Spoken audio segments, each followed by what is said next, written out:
It's the story of an American held in a dark Venezuelan prison. Then all of a sudden, they all kind of lined up. They pointed their guns at me. And this is the point where I thought, I'm going to die today. I'm Becky Bruce. I spent a year working on Hope in Darkness, which now has more than 2 million downloads. Find it on kslpodcast.com or wherever you listen to podcasts.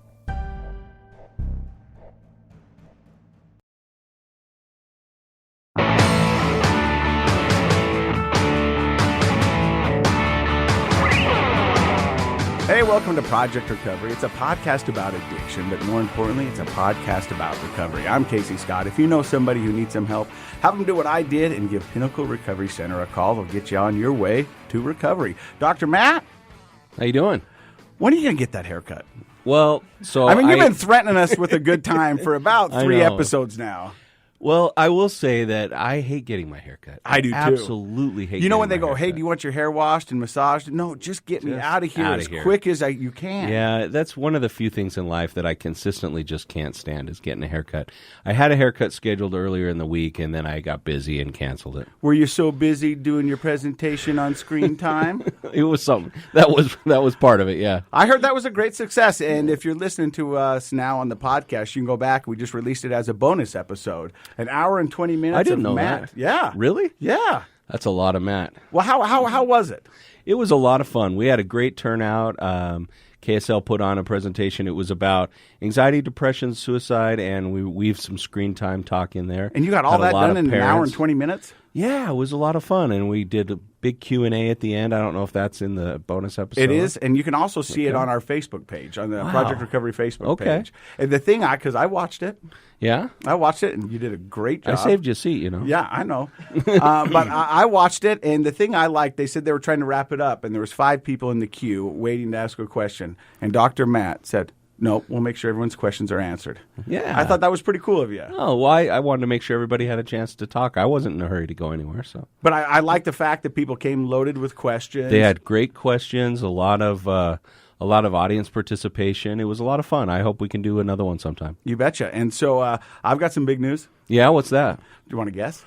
I think it's that shirt. You're looking really cool today. Do you want to know the story behind the shirt? Yeah, I do. Okay. So I had to go help my girlfriend's daughter jump her car at Fremont High School the other day. All right. And since I'm up in Ogden because I got to blow twice a day for the Right. 24/7 program. Yeah, explain that. Please. I was gonna stay up there that night, and I forgot to bring a shirt. So this is my girlfriend's son's shirt. Is it really? Yeah. No wonder you're looking so cool. I was like, I need to borrow one of your son's shirts, and she goes, right. "You can have this one." And I go, "He doesn't want it," and she goes, "Nope." And so That's a cool looking shirt. Yeah, right? RVCA? Ruka. Yeah. Yeah, I don't know how to say it. That's how you say it. I'm not cool like the the young cool kids kids. are saying that. Yeah. So that the shirt's not the new news. Oh, okay. But you do look really young. Yeah. today. Okay. Well, thank you. So let's play a game in here. All right. Everybody, raise your hand if you're employed. Yeah. I got a job. Right. Nice. Yeah. Yeah. I'm a recovery specialist with Pinnacle Recovery Center. Nice. Very good. So what that really means is I'm out and about talking about what I do here, talk about Pinnacle Recovery Center and what they offer. And so So you go where? Where do you go? So I go to detox centers, I go to other recovery centers, because like we've talked about with recovery centers, you know, you really owe it to yourself and your family members and your loved ones to find the recovery center that best fits your needs, best fits your vibe, best fits your way of thinking. And so we go and talk to all the other recovery centers. And so if somebody comes to Pinnacle Recovery Center and they want help, and I go, okay, but this is kind of what we're doing, and it doesn't align with their beliefs or their thoughts, we go, well, maybe this one's more your speed. Oh, okay. So instead of just trying to make them fit into your model, Yeah. you're aware of lots of different models that are out there. I mean, because there's all kinds of different people out there and different addictions, and and so we just try to find the best fit for that person. So it's a very close-knit group, I guess. And so this morning I spent some time up at Brighton Recovery in Ogden, and just got to know everybody up there. And they started out when you're all in a circle, and they're like, okay, so say who you are, say how long you've been with the company. And I was the very last one, and I was like, my name's Casey. This is my 3rd day.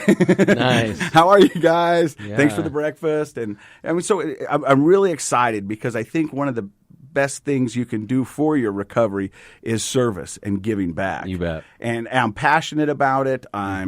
I know the program. I'm an alumni of the program. And you're pretty good at talking. I love to talk. Yeah. You're And pretty so good at that. That's what I do. Well, I'm really glad for you because it's been a long year of bumming rides. So thank goodness that's over. I've been DJing. a lot of Uber bills, a lot of DJing gigs. I know you've been wanting, and I was talking to somebody the other day. Somebody asked me, one of my colleagues at work actually asked me because they've been following your story.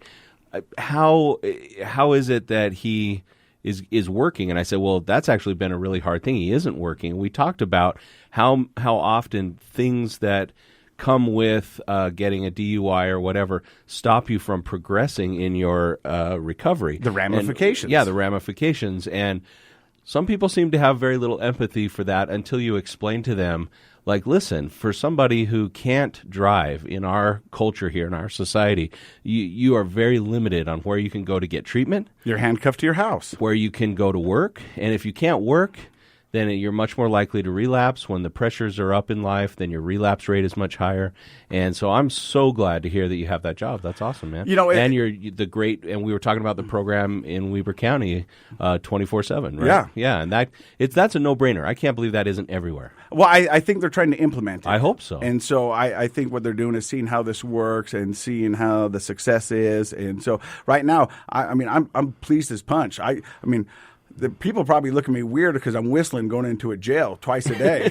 Like, hey, I'm just going, hey, what's up? How are you doing? But like that means freedom, that you can go in there and blow and then leave. Yeah. I just can't stop laughing. And so every time I'm driving in my car, because I've got an interlock device on the car, every once in a while it goes off and you have to breathe into it. And my son, my 8-year-old, goes, what's that? And I go, if I don't blow into this, the world's going to blow up, son.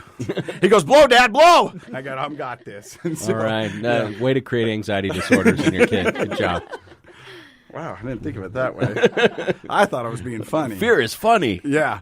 Hey, so Project Recovery is continuing to share great stories, and that's what we really like. And last week was a very informative one. We talked about preventative maintenance. We talked about education, and there's some great groups out there. There really are. And probably a month ago, I was doing a presentation at the We Are One Recovery Expo up in Ogden, and I got a chance to hear this young lady's story. And afterwards, she came up to me and she goes, hey, I'd love to be on your... It makes you sound really old when you say this young lady. Okay, how old are you? I'm older than you. 47. I'm 47. I'm 45. I'm just saying. Lizzy, how old are you? 30. I know she's young and we're old, but I'm wearing the hip shirt. Yeah, you do look cool today. I'll have to give that to you. Okay, thanks. Yeah. But Lizzy has an amazing story. So not only are we going to hear her story, we're going to hear from her husband, Brian. He's here as well. But just, because we run an honest program. Right. Lizzy, I had the biggest crush on your sister, Emily, all through high school. She was a tigerette. She was cool. She was so much fun, and she was just the coolest chick ever. So how's Emily doing? So good. All right. She still is all of those things. Isn't except she? for a tigerette. No, she's not a tigerette. But she kind of ran the tigerettes for a while, didn't she? Yeah. Yeah. Yeah, she was the coach for, I think, a year. And you were a cheerleader at Ogden High. Mm-hmm. Go Ogden. Wow. Ogden High School football rules. Yes, it does. Well, I don't know about the football. They had some hard years. We had some rough years. But do we have the horse? They're getting better. Yeah. Yeah, we got the horse. That's all that matters. That's our rivalry between Ben Lomond High School and Ogden High School. It's called the Iron Horse. Oh, the Iron Horse. Yeah. Okay. It's actually a train. It's a train. Mm-hmm. Oh, okay. Gotcha. But they call it a horse. Mm-hmm. Sure. Yeah. So, Lizzy, let's hear about your story. Okay, where should I start? Like all the way back? Yeah. Why Well, not? Tell us where you're from. I'm from Mountain Green. I grew up in Ogden. There we though. go. Yeah. Yeah, she's a Morganite, but you grew up in Ogden. Yes, I grew up in Ogden, like you said, Emily, my sister, and then I'm the youngest of 6. And I grew up really normal, very normal childhood. Nothing. No trauma. No trauma. No abuse. Nothing that I can pinpoint that would have caused any sort of imbalance. I was very physically active. I played soccer, I ran track, I ran cross country, and then I was a cheerleader. So that was a big bulk of my high school. I was, it's kind of funny to watch Emily's daughter, Annie, now because I can see myself in her.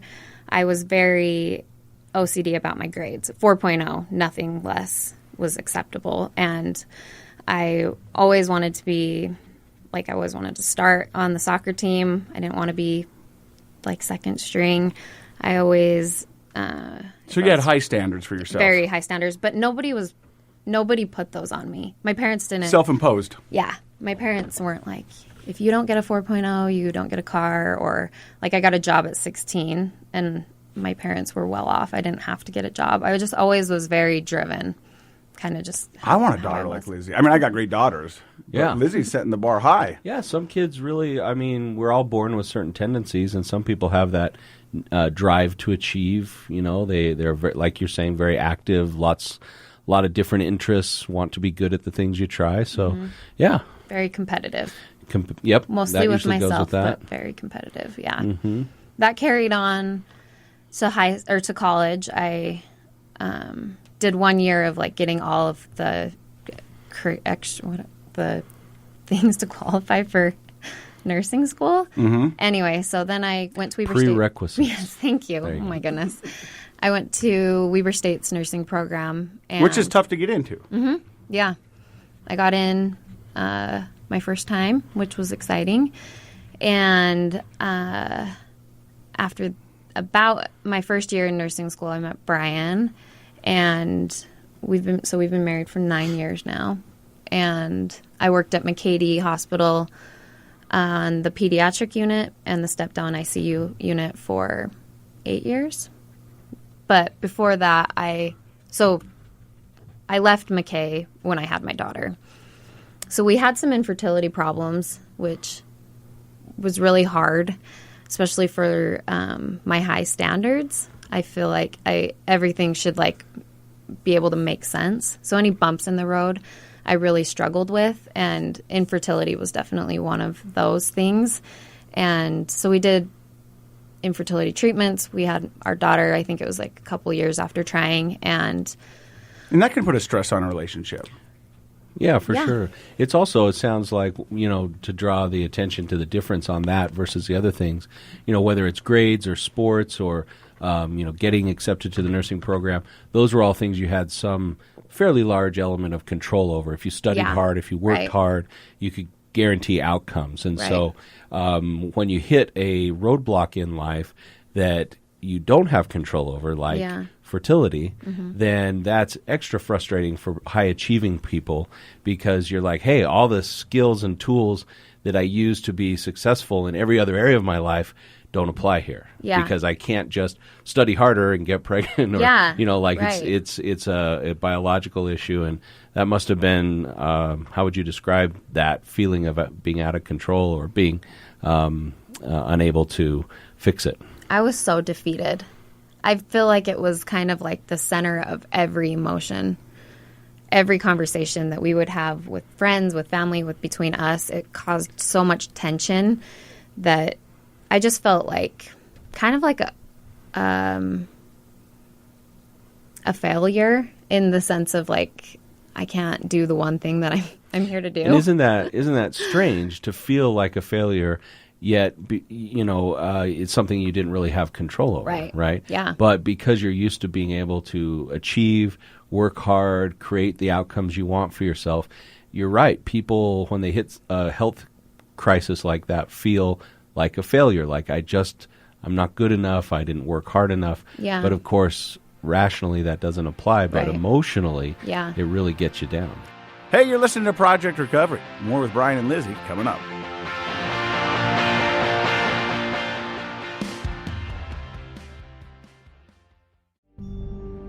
A gun in the face. Then all of a sudden they all kind of lined up. They pointed their guns at me. And this is the point where I thought, I'm going to die today. Started 2 years of horror for an American in Venezuela. They said, you need to give us your phone and get ready because you're coming with us. I'm Becky Bruce, and I spent a year researching and piecing together Josh and Tammy Holt's story about their ordeal in a notorious prison. That's when everything started to turn bad.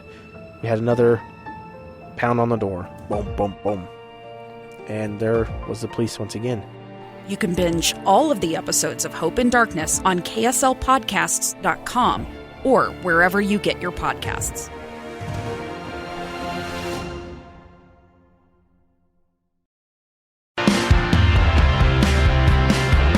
And I was feeling left behind because I'm so competitive in that sense of everything. Is I would look at my friends having kids and I'm like, no, you can't have another baby. I haven't had mine yet, so jealousy. You should have like 12 now just to show them up. Nope. We have 2 and we're good, which is now funny because I was so desperate. But so after I had her. And about how old were you at that time? 25. Yeah. So I had her and I was planning on staying home with her. And thank goodness, because Brian is an engineer, so he has given me that opportunity and I love it. And I was so excited to be a stay-at-home mom, and I was going to do it just perfect because, that perfectionism. At least better than your friends, right? Yeah, right. Better than anyone because yeah. And I'm the youngest of 6, so I have like all these nieces and nephews that I've helped raise. Like Emily's kids, my sister, I had them all the time, and I feel like they're part of me, and I knew how to do it, and it was going to be so easy, and it was probably I always say 2 to 3 weeks. I don't know exactly when it set in. I know I felt not great in the hospital, but I didn't feel great in the hospital with my son who I had 5 months ago. So once I got home, I felt better. But 3 weeks later, I just didn't want to get out of bed. So 3 weeks after delivering your first child. Yeah, my daughter. Yeah. So is that postpartum? Mm-hmm. Bad. I've never felt depression. I've never felt really anxiety other than everybody who feels anxiety every day, normal anxiety. And I just felt so alone and isolated. And it was going from working at the hospital, tons of people around me all day, and so many intellectual conversations. And I was pushing my brain, and to go from that to staying home all day with a newborn. And newborns, they just blankly stare into your eyes, and you don't even know, there's no emotion behind it. So the only connection really that I had was when Brian would get home from work, and that was solely to do with the fact that I was isolating. I was just wanting to stay home and have everyone go away. That was my biggest thing, is that I had my daughter, and that's all I wanted. And the other part of it too, the more that I've processed through that part of my life, was I didn't want people to see that I was failing with myself. I didn't want people to see, we were talking earlier before we started, is that I was the life of the party, kind of. I have that very bubbly, talkative personality. I love to connect. I love to... You didn't want anyone to see you this way. I didn't want anyone to see me, yeah. It was behind the curtain, sad. like a Wizard of Oz. It's oh. Yeah. Yeah, I wanted to keep it to myself, and I wanted to wait until it went away and then show that, see, I'm fine and everything's great. So were you savvy enough with your RN degree to know that you were suffering postpartum? I would say I fully admitted that a month and a half after having her. Yeah. Yeah. And so who do you... It took a while for you to recognize the signs, or what? Yeah, I think I was really trying for it to be postpartum blues, not depression, because I know everybody. I've seen a lot of people go through the early parts of motherhood and the sleep deprivation, and how hard and new it is, that I'm just adjusting. I'll just get used to this, and then I'll be fine, and I'll snap out of it. I think once I knew I was depressed was once I had run out of my pain prescription that I was numbing the depression with, and then I didn't have anything for a week. I knew I was depressed. Yeah. So you were taking the pain pills, the prescription that you got just for a normal pregnancy. So I took it in the hospital for normal pregnancy, and then I had some epidural pain that I took it for on and off for a week after I got home. But it was about 3 weeks after I took it, and this was once I knew, once the depression had set in, and I took that first one, and it was like the world changed. It was like I could see color. I wanted to go out on a walk. I called my mom and talked to her forever. I went grocery shopping. I got ready, which was like a huge thing. I was just barely doing the bare minimum, taking a shower every day. So essentially you felt like you got your life back. Mm-hmm. Yeah. My normal, which was what I was waiting for. So all of a sudden I felt normal with this in my system. And it was opiate pain. I don't know which one it was, but some kind of opiate. Yeah. And so how long did you keep that going for? So I ran out of that first one, and we just went back to my OB, and he gave me more. And then I went back again to him, and he didn't. So then I went to my primary care physician, and I probably went to him. I'd probably my daughter was probably 5 months. How did your OB handle that conversation when you went back the second time? Did you ask for more? It's interesting. It's very interesting because he just, I had like a tear, and I had fallen down the stairs. So it was like, just whatever. I had like acute pain that I could describe. So he didn't question it, really. So, but why didn't he send you with a prescription that second time? That second time that I went back, he just said, we don't do that. It was kind of just like a hard line. Okay. Which now, he was my doctor for my son, who I had 5 months ago, and he's like on the opioid board and like task force. He's very involved with it. And so when I first went in for my first appointment, I'm like, I want no pain medicine. Like, I was barely pregnant. He's like, okay, that's like way down the road, but I'm like, I want no medicine. I don't want it ever offered. This is the line. And then he told me that, and I'm like, that's so interesting. And he's like, I failed a lot of patients. That's something he said, and I didn't tell him. Obviously, I'm not going to say that, but I did say I got addicted to him after having my daughter, and it's so scary. Well, I think one of the things that's great about having you on the show is you can speak to it from a medical point of view, being, a nurse and having your own experience as a patient. Yeah. And we've talked with lots of people. I mean, we haven't really hammered too deeply and gotten into the cultural change that's happening in medicine, but that's a new thing to have doctors on the board of something like an opiate task force, because as little as 10 years ago, doctors, that was just kind of the standard practice, was to give out without questioning a lot or thinking about addiction. Yeah. And I don't mean to say that doctors have never thought about that, of course, but the culture is changing. Yeah. And it's because certain physicians and nurses have gotten involved with that, with things like task force and changing policies. And so I'm glad to hear that 5 years ago he said, we just don't do that. And it's just crazy, too, that just within 5 years that change. It's been a really short period of time that this change has happened, but it's spreading quickly. Yeah. It was amazing to me. So you go to the OB, he draws a hard line, and so then you go, well, I got to get some, and you go to your primary care physician. And he gave it out. There was really no problem there. But what the problem for me was, I started to get panicky and already very deceitful and not wanting Brian to find out. So I started to rummage through medicine cabinets at friends' houses, and if my mom wasn't home, or I guess I never did from her, but if I knew somebody was going to be gone, I'd say, can I borrow something? Go in their house, take some of their pills. And I started to do that on top of getting prescriptions. So it wasn't overly getting prescribed. I didn't want Brian to think, whoa, this is a problem. And I told him I was just getting it for headaches. And then from all these other people, it was I know how to fill in the gaps from stealing from friends and family. No, your addiction gives you a lesson on how to do that. Oh, yeah. I mean, because it's fight or flight. I mean, and you can't go without. Yeah. And so you always that's not have an enough. Option. Yeah. Well, I'm going to, if it's okay, challenge you a little bit. So you're a nurse, you're, 6 weeks out at this point, and realize I don't just have postpartum blues. I really feel this postpartum depression, and I'm taking opiates, and I feel the benefit, temporary obviously, of those for my depression. Why not seek real medical treatment for your depression? I did. Okay. I did. Tell us about that. Yeah. So when I went to him, I said, I have these headaches.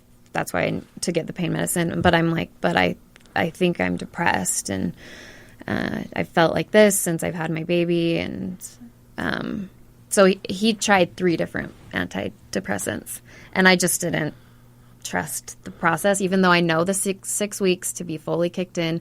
And I never went off the pain medicine to allow my body to like rid that euphoria and that change in my brain to allow the antidepressants to do what they're supposed to do. Right. I would just say in like a week, oh, they're not working, and stop taking them. And that's interesting because you knew, you're talking about SSRI, serotonin-specific reuptake inhibitors. You're talking about, we know that it's, about 6 weeks before we see maximum benefit from those medicines. Yet you didn't want to wait that long. You'd go a week or two, and that's what my patients do. They'll come back. That doesn't work, right? So was that to maintain? Do you think that was part your subconscious mind? I want to maintain the addiction. I don't want to. Definitely the addict brain. I don't want Prozac to work. Yeah, so I'm going to stop it early. Yeah, I definitely liked the way pain medicine made me feel. Yeah. That's 100% true. It was so immediate that I could be a good mom in 30 minutes versus 6 weeks from now. Yeah. But also, I still kind of had that chip on my shoulder that I don't get depression. Yeah. Because I'm me. I wondered about that. Yeah. I'm very much so that, like, that competitive thing, like, they're not working because I don't I was thinking about this because I know people have said this about me and my addiction to my family, and I know people say it. And I think what we've learned about addiction is it doesn't discriminate. Yeah. But for the longest time, people thought, oh, like that happened to him. He comes from such a good family. Right. Or, I can't believe that happened to him. Exactly. He seems like they come from such good stock, As if somehow you guys are messing around in something you shouldn't. Or, wow, why did it happen to him? Right. Yeah. And the reality is it can happen to all of us. Mm-hmm. And that's on an addiction conversation. It's also on the broader spectrum of mental health. Yeah. And so people say the same things about an anxiety disorder or depression, like, oh, well, what happened? What's wrong with them? I thought they had a nice family. Things like that. And interestingly enough, and I don't mean to derail your story too much, but I think there's a parallel here between your postpartum depression, obviously, and your addiction development. But as over the last 5 or 6 years, we've had a huge public awareness and research in the opiates addiction problem, there's also a ton of research going on in postpartum issues with not just postpartum depression, but we now have identified something called postpartum psychosis. And a lot of women really have struggled in silence, feeling like postpartum, oh, it's not a real thing. Many women will have postpartum blues. And so often women are not very supportive of each other. Oh, well, I got over mine. Just in a couple of weeks, I felt fine. And other women will feel a lot of guilt. Well, I have this beautiful baby here, and I get to stay home. Why am I not happy? And so they don't want to admit it to anyone. They don't want to talk to anyone about it. And so addictions can start in that time. I'm glad you brought it up to your physician, because women I've spoken to have even not wanted to, because you come in with the new baby for a well check, and the doctor's like, oh, what a cute baby, it must be great, and you don't want to admit that you are severely depressed. And the guilt of infertility. Yeah. This is what I wanted. Right. Why? I was mad it wasn't happening, and now it's here. Why am I not happy? Yeah, it was so crazy. So how long do you think, how long were you in your active addiction? Okay, so if I can kind of, I'll speed this up a little, because you just mentioned something that I think is the culture of this doesn't happen in these certain families. Yeah. Bringing that up. So I went, my daughter was 9 months when I started treatment the first time. So I went through Action Recovery Group in South Ogden, where I work now, for 28 days. And I got out, got into their continuing care program, and I immediately got a job, which was not great because I was around pain pills, and I was only 30 days clean. So I was doing like a home health type job, and I ended up taking some from one of the patients, and it was this whole thing. And like I got reprimanded, and then I kind of was honest. And so she was like, it was just like this gray area. And then I, figured out that the way that the home health system worked, you can like the way that opiate prescriptions are now, you have to like go in, pick it up from the doctor, then go fill it, physically. But with home health, you could do like this weird faxing thing. So I did that, and I had already relapsed, totally faking it. He was coming to continuing care with me. Everything was great. Like, I was clean, life was great. But you were living a lie. Living a lie. Yep. I had not closed that back door of not ever being around pain pills, which is sealed shut now. I just didn't realize that was such a big thing for me. I'm like, I can be around them. Definitely. I did 28 days. I'm fixed. Yeah. Yep. Yeah. I know what I did wrong. I think there's a lot of people who do that, and that's what it goes to a relapse. Is they think they've got the education and they got the knowledge. And they go, I'm good now. Yeah, education's the first step, but it's not sufficient to keep people sober. Education's just not enough. Right. I mean, there's got to be actions. Yep. And you're not unique.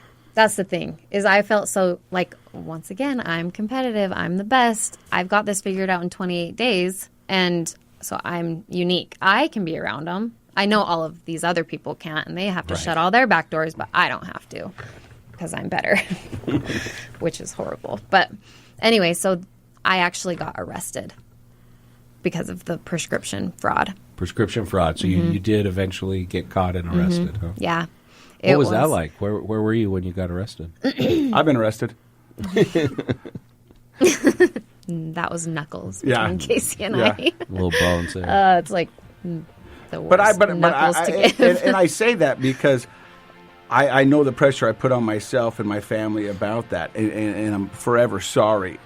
But it was a reality that happened, and I can't go back and change it. All I can do is move forward and do my best every day.